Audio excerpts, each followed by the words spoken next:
kabla hujaondoka, kwa sababu muda ulionao sio wa kwako, muda ulionao ni wa Mungu. Kwa hiyo ili Mungu asimame kukutetea, lazima uombe na umwombee. Kwa hiyo nasema unapokuja kutoa sadaka yoyote, tengeneza mapatano kwanza kabla hujaleta.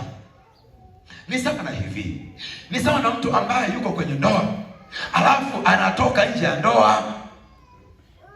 Huyu anayetoka nje ya ndoa anamaanisha kwamba mimi hapa nilipo nilishafiwa na mke wangu na mume wangu alishakufa, ndio maana naona nazunguka hivi.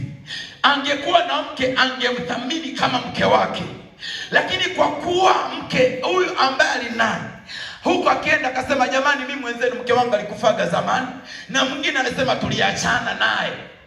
Wako watu wa namna hiyo. Kwa Mungu anapotaka kushughulika, huyu akifa haoni hasara. Kuna mtu yuko hapo anakuombea ufe ijapokuwa uko hai.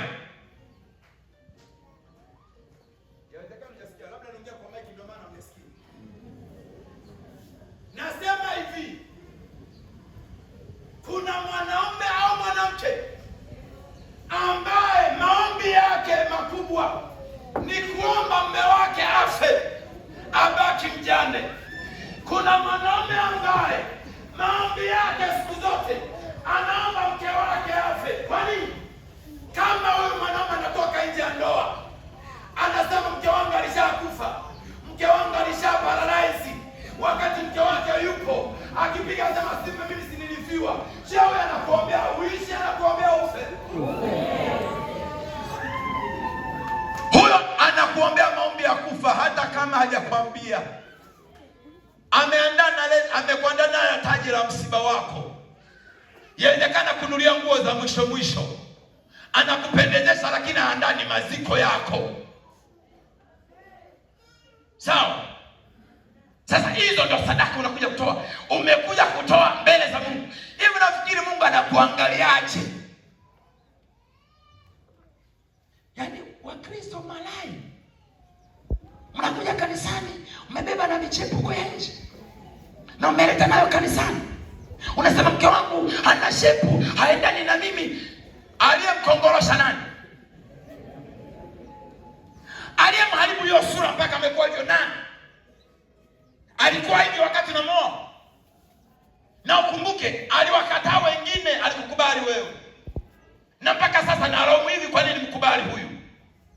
Yaani anajuta akimwangalia yule aliyemkataa, akiona wanacheka vizuri wanatembea, akikuangalia wasa Mungu, kwa nini nisingekufa tu hili?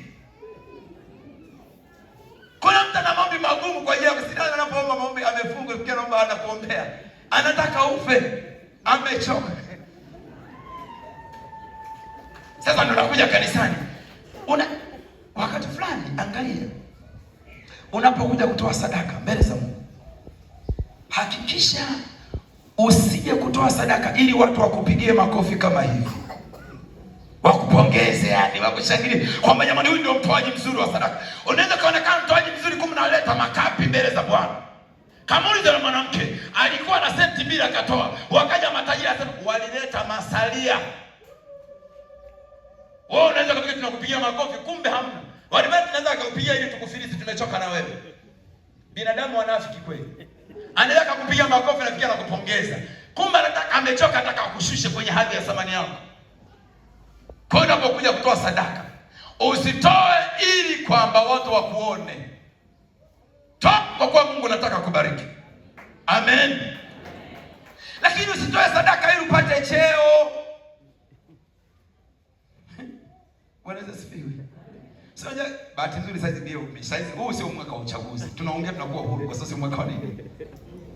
Labda kama unamwombea huko mtaani kwenu kwamba mzee wako mpindue mzee wewe sana. Sijui. Lakini nachotaka kuzungumza kwamba usitaki kutoa sadaka ili eti upewe cheo. Sadaka haiwezi kukubadilisha kama huwezi kuongoza. Cheo anatoa Mungu mwenyewe. Nafasi yote alionayo huyu, hata tukikupa wewe sekunde moja utaweza kuifanya. Anatosha huyo, imemtosha na amefiti hapo, mwacha endelee.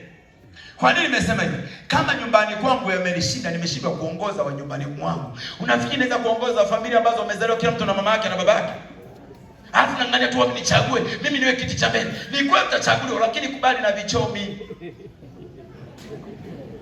Usidhani kila kitu nakuja. Wakati fulani hawasemi tu kwamba bwana huko unakokuja baba, mwenzio tulikuwa tulali ndani. Kiasi tunalala chini ya ufungu wa kitanda. Tumelala tuko chooni, tuko bafuni, lakini kwa sasa kwa kumbe tupokea mwanangu, pambana. Watakwambia yote.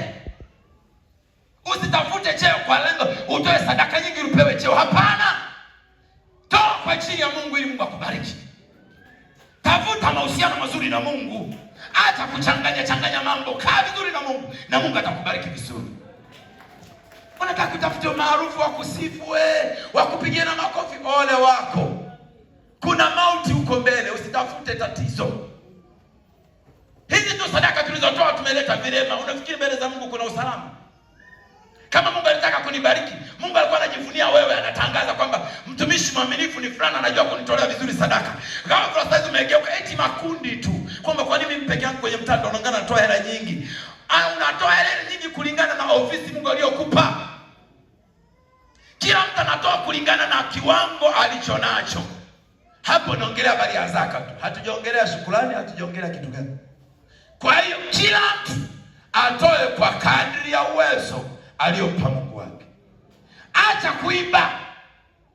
Unapoiba haumwibii kiongozi, unamwibia Mungu mwenyewe. Alafu kibaya, Mungu yuko ndani yako. Haumwibii mbaya yuko mbali, unamwibia uko naye hapo hapo. Kwa unapoiba nalia na kuangalia. Ndio maana wakati fulani unakuta umeiba, unapomwibia unajikuta tu ghafla hela zimepotea. Kuna watu wamepoteza hela zao, hawajui chanzo ni nani. Wanagombana na wajui mwizi wao ni nani. Umekaribisha wizi mwenyewe.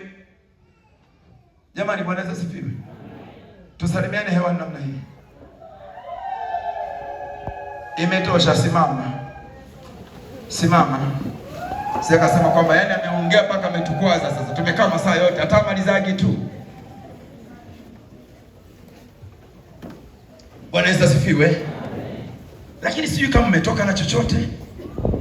Hata ukiulizwa na mtu unaweza kujibu chochote kweli? Kwa sababu mwingine anaweza kuanza, yani mle ndani nimecheka mimi. Yana amenichekesha na ufupi wake ule. Hajatoka na pointi zaidi ya kumchekesha. Utoke na kitu cha kukuvusha. Hapa usije ukasema fulani ndio mwizi. Hapa kila mtu alikuwa anashughulikiwa na ofisi yake. Amen.